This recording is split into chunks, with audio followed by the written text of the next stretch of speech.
Meron na naman tayo natapos na project mga sir. Raider 150 carb, loaded ng accessories pero nagawa natin na mas malinis pa sa stock wirings.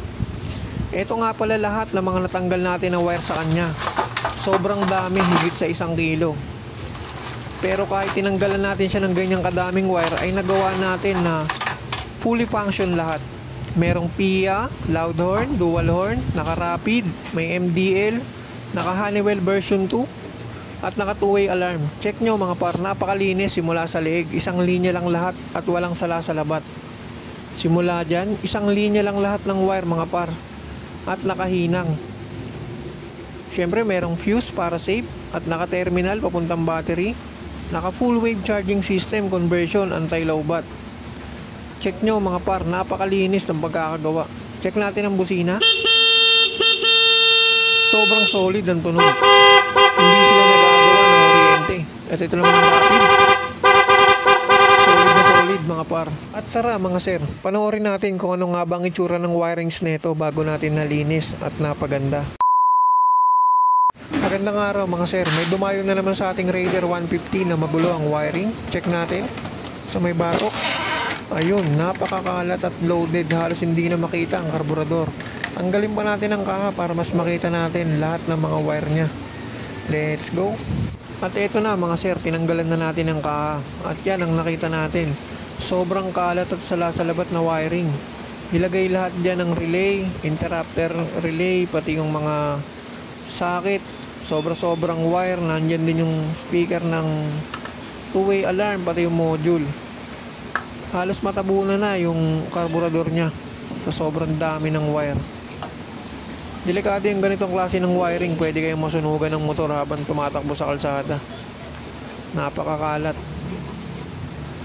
Kadalasan mga sir, hindi naman nila lahat, pero yung mga ganitong gawa sa mga shop na madalian, yun tuloy-tuloy yung customer, minamadali nila yung gawa sa isang motor para makatanggap ulit. Check naman natin dito sa may bandang headlight. Napakakalat din. Halos matabunan na rin yung busina niya na stock. Meron ding relay dyan sa gilid. Sobra yung wiring, hindi man lang pinutulan, basta binalumbon lang, okay na. Ang gawaan ko ng wirings mga sir ay inaabot ng 6 to 8 hours, depende sa dami ng nakakabit. Hinihinang ko lahat at isang unit lang kada araw para solid at hindi nagmamadali sa paggawa. Gawa tayo ngayon Raider 150 carb, full clean rewiring. Nakaano siya, Bosch na loud horn. Kinonvert na rin natin sa full wave charging. Tapos naka 2-way alarm system. Ayan yung pagkakagawa natin. Ito naka fuse. Tapos wala kang makikitang mga nakakalat na relay. Ito lahat ng mga natanggal natin mga par. Yan, sobrang dami. Siguro 2 kilo to. Lahat ng functions niya nandiyan pa rin. Pero nagawa natin na ganyang kalinis. Hindi pa tayo tapos. Ayan, work in progress pa. Nakaano rin siya, na 60 watts na blue water. Ito yung ginagamit nating relay. Pang sasakyan, pang kotse. Ayan. Para mag-focus. Denso, Japan.